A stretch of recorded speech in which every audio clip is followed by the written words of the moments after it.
तो दोस्तों कैसे हैं आप लोग? एक बार वापस से आपका स्वागत है मेरे चैनल में।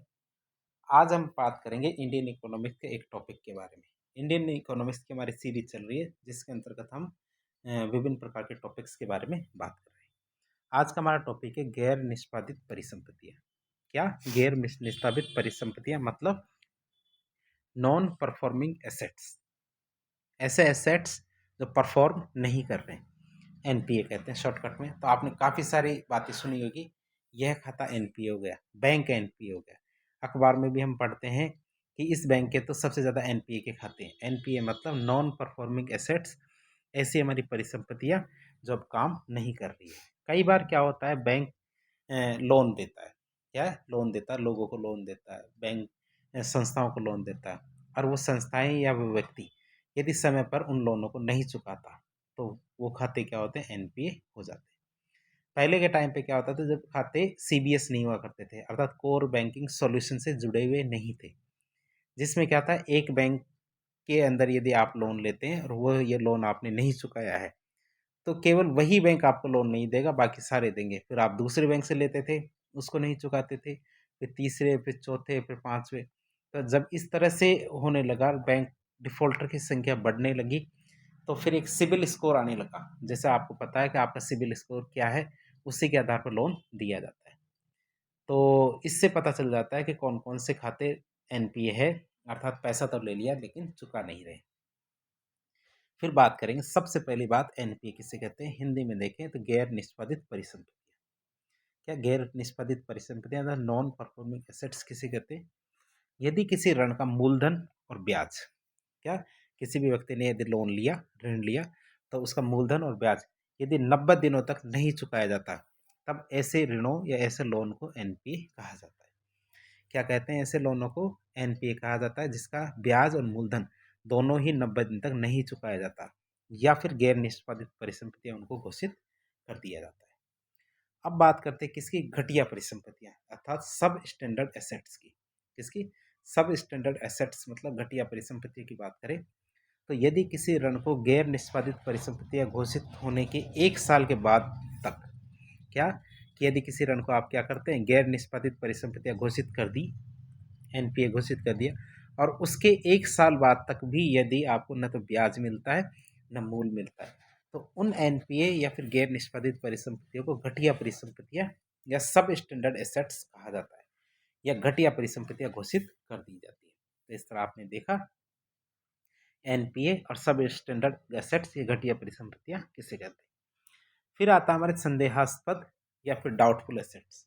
क्या? संदेहास्पद या फिर डाउटफुल एसेट्स की बात करें तो यदि किसी ऋण को घटिया परिसंपत्ति घोषित होने के 1 साल बाद भी नहीं चुकाया जाता, हम ये देख चुके हैं कि अब 90 दिन की बात नहीं रही, फिर 1 साल की भी बात नहीं रही, उसके भी 1 साल के बाद में यदि यदि ऋण और ब्याज दोनों ही नहीं चुकाए जाते तो उन घटिया परिसंपत्तियों को संदेहास्पद कहा जाता था, डाउटफुल एसेट कहा जाता है। अर्थात अब बैंक को या संस्था को शक हो जाता है कि जो हमने पैसा ब्याज लोन पर दिया है वह पैसा नहीं आने वाला, तो इसीलिए इन्हें डाउटफुल एसेट्स कहते हैं या फिर संदेहास्पद परिसंपत्तियां कहते हैं।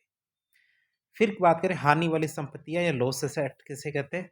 कि यदि किसी ऋण को संदेहास्पद कहा जाने के बाद नहीं चुकाया जाता, तब उस संदेहास्पद को हानि वाली परिसंपत्ति घोषित कर दिया जाता है, अर्थात हानि वाली परिसंपत्ति उसे मान लिया जाता है। अर्थात अब उससे पैसा नहीं आएगा, अब क्या है, उससे पैसा नहीं आएगा। तो ये हम देख सकते हैं, तो बैंकों के द्वारा जब लोन लिया जाता है तो पैसा नहीं आता है, तब क्या क्या स्थितियाँ होती है जिसके बारे में हम बात कर रहे थे। पहली स्थिति हमने देखी जिसमें लोन 90 दिनों तक नहीं आता, जिसमें ब्याज और मूलधन दोनों ही नहीं आते, तो उसे एनपीए कहा जाता है। फिर बात करें एनपीए घोषित होने के भी 1 साल के बाद में यदि लोन नहीं चुकाया जाता तो उससे सब स्टैंडर्ड एसेट, ये घटिया परिसंपत्ति कहेंगे। फिर इसके बाद भी यदि वह 1 साल तक नहीं चुकाता तो उसे संदेहास्पद, और उसके बाद भी यदि नहीं चुकाता तो फिर उसे हानि वाली परिसंपत्ति घोषित कर देते हैं। फिर बात करें कि सार्वजनिक क्षेत्र के बैंक के जो एनपीए है, निजी क्षेत्र के जो बैंक है उनके एनपीए से ज़्यादा होते हैं। क्यों? क्योंकि जो सरकारी नियम होते हैं वो थोड़े लिबरल होते हैं, और जो हमारे निजी बैंक होते हैं उनके जो कानून होते हैं वो थोड़े कठोर होते हैं। कठोर होने की वजह से क्या है कि जो लोन देने से पहले बहुत ज़्यादा छानबीन की जाती है, बहुत कम लोग होते हैं जिनको लोन देते हैं। लेकिन जो हमारे सरकारी क्षेत्र है या सार्वजनिक क्षेत्र है, इसके द्वारा उन लोगों को भी लोन दिया जाता है जो आर्थिक रूप से कमज़ोर होते हैं या सामाजिक रूप से कमज़ोर होते हैं, जिनमें वापस आने की संभावना कम होती है, उनको भी लोन दिया जाता है। इसलिए उनका एनपीए ज़्यादा होता है। अब बात करते हैं, एक शब्द आता है हमारे एसएमए।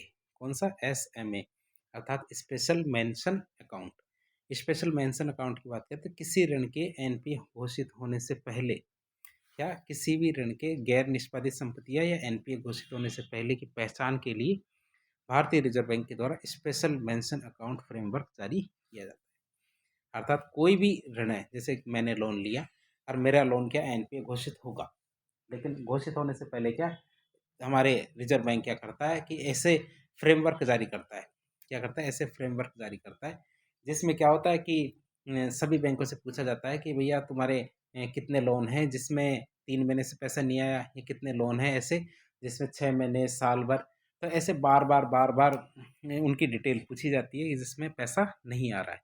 तो आरबीआई क्या है, हर बैंक से ये सारी डिटेल मांगता रहता है। बात करें भारत में जो एनपी है, उनको जब वसूलने की बारी आती है तो वसूलने के लिए कौन से प्रयास किए जाते हैं? हमारे बैंक भारत में एनपीए को वसूल करने के कौन कौन से प्रयास है? सबसे पहला आता है हमारा डीआरटी, अर्थात डेब्ट रिकवरी ट्रिब्यूनल। तो हमने ये पहले भी पढ़ लिया है कि जब हमारी नरसिम्हम समिति थी 1991 की, तो 1991 की नरसिम्हम समिति थी, उन्होंने सिफारिश दी थी कि बैंकों के द्वारा ऋण वसूलने की कोशिश नहीं की जानी चाहिए। तो फिर आप सोचेंगे बैंक ऋण तो दे देंगे लेकिन वसूलेंगे नहीं, तो फिर कैसे चलेगा? तो उन्होंने कहा कि वसूलने के लिए क्या एक अलग से न्यायाधिकरण अर्थात डीआरटी होना चाहिए, ऋण वसूली न्यायाधिकरण होना चाहिए, जो पैसा नहीं चुकाता उसका पैसा वसूलने के लिए क्या होना चाहिए? ऋण वसूली न्यायाधिकरण होना चाहिए। तो उन्होंने क्या है, सरकार ने 1993 में ऋण वसूली न्यायाधिकरण या डीआरटी की स्थापना कर दी। भारत में सन 1993 में एक साथ कितने 29 ऋण वसूली न्यायाधिकरण की स्थापना की थी? कितने? 29 ऋण वसूली न्यायाधिकरण की स्थापना की। फिर हमने बात की थी सिबिल की। सिबिल मतलब credit information bureau of India limited. इसमें क्या होता है, सभी पैन कार्ड पर, क्या सभी पैन कार्ड पर, अर्थात जितने भी फर्म होगी, चाहे प्राइवेट हो चाहे सरकारी हो, तो सभी पैन कार्ड पर क्या सभी पैन कार्ड का क्या है, एक सिबिल स्कोर अर्थात credit information bureau of India limited की तरफ से एक स्कोर जारी किया जाता है, जिसके आधार पर लोन दिया जाता है। और सिबिल की स्थापना कब की गई? सन 2000 में हमारे सिबिल की स्थापना की गई। फिर बात करें एक सरफेसी एक्ट। ये सरफासी एक्ट की बात करें तो ये एक्ट हमारे कब आया था? 2002 में। सरफासी एक्ट कब आया? हमारे 2002 में आया। तो वर्ष 2002 में सरफेसी एक्ट आया। सरफासी एक्ट का मतलब होता है securitisation and reconstruction of financial assets and enforcement of security interest act, जिसे सरफासी एक्ट कहते हैं। ये पारित किया गया कब? 2002 में। अब आप पूछेंगे कि ये एक्ट क्या है, तो इस एक्ट के तहत क्या है, बैंक के द्वारा 60 दिन का नोटिस देकर, अर्थात ये तो आपको पता है कि ये बैंक है, सॉरी, ये तो आप समझ गए होंगे कि ये बैंक है, और ये यदि किसी भी व्यक्ति को लोन देगा तो लोन कैसे देगा? उस व्यक्ति से क्या करेगा, कोई ना कोई चीज़ गिरवी रखवाएगा। क्या करेगा? कोई ना कोई चीज़ क्या है, इस आदमी से गिरवी रखवाएगा। और मान लो इससे ये वाली संपत्ति गिरवी रखवाता है, तो ये बैंक के पास रखी हुई है। तो सरफासी एक्ट के तहत कहा गया कि यदि कोई भी व्यक्ति अपना लोन का पैसा नहीं चुकाता है तो बैंक क्या करेगा, 60 दिन का नोटिस देगा, और 60 दिन का नोटिस देने के बाद जो गिरवी रखी गई संपत्ति है उसको नीलाम कर देगा। तो ये भी थोड़ा सा अच्छा है कि इसके अंतर्गत क्या है, बैंक के द्वारा 60 दिन का नोटिस देकर गिरवी रखी गई परिसंपत्ति पर अधिकार कर लिया जाता है। क्योंकि हमें पता है एक मार्जिन मनी नाम की चीज़ देखी थी हमने, कि अर्थात यदि 1 करोड़ की परिसंपत्ति गिरवी रखी जाती है तो इसके एवज में केवल 90 लाख रुपए ही दिए जाते हैं, अर्थात मार्जिन मनी के रूप में 10 लाख रुपए रखे जाते हैं। तो उस परिसंपत्ति को बेच के आपका लोन कवर हो जाएगा। अब बात करें हम आगे, तो सरफासी एक्ट जो 2002 के अंदर पारित किया गया था, इसके तहत बैंक के द्वारा 60 दिन के बाद गिरवी रखी गई परिसंपत्ति पर अधिकार करके उसे नीलाम कर दिया जाता है। यदि आपने एक मूवी देखी होगी, मूवी का नाम था ओम जय जगदीश, तो उसमें यदि लास्ट का सीन आपने देखा हो जिसमें अनिल कपूर होता है और अभिषेक बच्चन होता है और एक और हीरो होता है, तो उसमें क्या लास्ट टाइम पे बैंक के द्वारा जब नीलाम की जाती है संपत्ति को, तो उस दौरान क्या उसे बचाने की कोशिश की जाती है। फिर बात आती है एक परिसंपत्ति पुनर्निर्माण कंपनी, क्या एआरसी, एसेट रिकंस्ट्रक्शन कंपनी की बात करें तो सरफेसी एक्ट 2002 के तहत परिसंपत्ति पुनर्निर्माण कंपनी की स्थापना की जा सकती है। कई बार क्या होता है, जैसे कंपनियाँ आप देख सकते हो, नई-नई कोई कंपनी खुली और उसी टाइम क्या कोरोना काल आ गया। कोरोना काल आने की वजह से कंपनी में जो भी सामान बना, जैसे कोई कार निर्माता कंपनी है, तो भारत के अंदर उसने कार बनानी शुरू की और कार जैसे ही बन के तैयार हुई, उसी टाइम क्या है, कोरोना काल आ गया। कोरोना काल आ गया तो कारें बिकनी बंद हो गई। अब कारें बिकनी बंद हो गई, लेकिन बैंकों को तो उनकी किस्तें चाहिए, उनका पैसा चाहिए, तो बैंक क्या करेंगे, पैसे मांगेंगे और वह कंपनी क्या कहेगी, जब हमारी कार बिक ही नहीं रही है तो हम पैसा कहाँ से दें। तो इस समय क्या करती है, जो सरफासी एक्ट है इसके तहत एक कंपनी बनाई जाती है, कौन सी, एसेट रिकंस्ट्रक्शन कंपनी, जो क्या करती है, उस कंपनी को बहुत सारा समय देती है, क्या है, अतिरिक्त रूप से और भी पैसा देती है, साथ ही साथ समय भी देती है। तो सरफासी एक्ट 2002 के तहत बैंक अपना लोन या लोन परिसंपत्ति पुनर्निर्माण कंपनी को बेच सकती है। अब परिसंपत्ति पुनर्निर्माण कंपनी क्या ऋण वसूली में विशेषज्ञ होती है, तो वह कोशिश करती है कि कुछ भी बेचा ना जाए, साथ ही साथ क्या है, उसका लोन का पैसा आ जाए। फिर आता है इंसॉल्वेंसी एंड बैंक्रप्सी कोड 2016। क्या 2016 के अंदर आईबीसी कोड आया था, अर्थात इंसॉल्वेंसी एंड बैंक्रप्सी कोड आया था। इंसॉल्वेंसी एंड बैंक्रप्सी कोड मतलब आईबीसी कोड 2016 में पारित हुआ। कब हुआ था, 2016 में। और इस कोड के तहत यह निर्धारित किया गया कि जो कंपनियां ऋण नहीं चुका पाती, उन कंपनियों का समाधान 180 से 270 दिनों के बीच में किया जाएगा, अर्थात उनके जो ट्रिब्यूनल के अंदर जो केस होता है, तो वह 180 से 270 दिनों के बीच में उस केस का समाधान किया जाएगा। जो कंपनियां ऋण नहीं चुका पाती, ऐसी कंपनी की शिकायत हमारी राष्ट्रीय कंपनी विधि न्यायाधिकरण मतलब एनसीएलटी में किया जाएगा। ठीक है, तो आप वो जो भी बैंक है उन कंपनी की शिकायत करेगी, कहाँ पे, एनसीएलटी के अंदर, जो ऋण नहीं चुका पाएगी।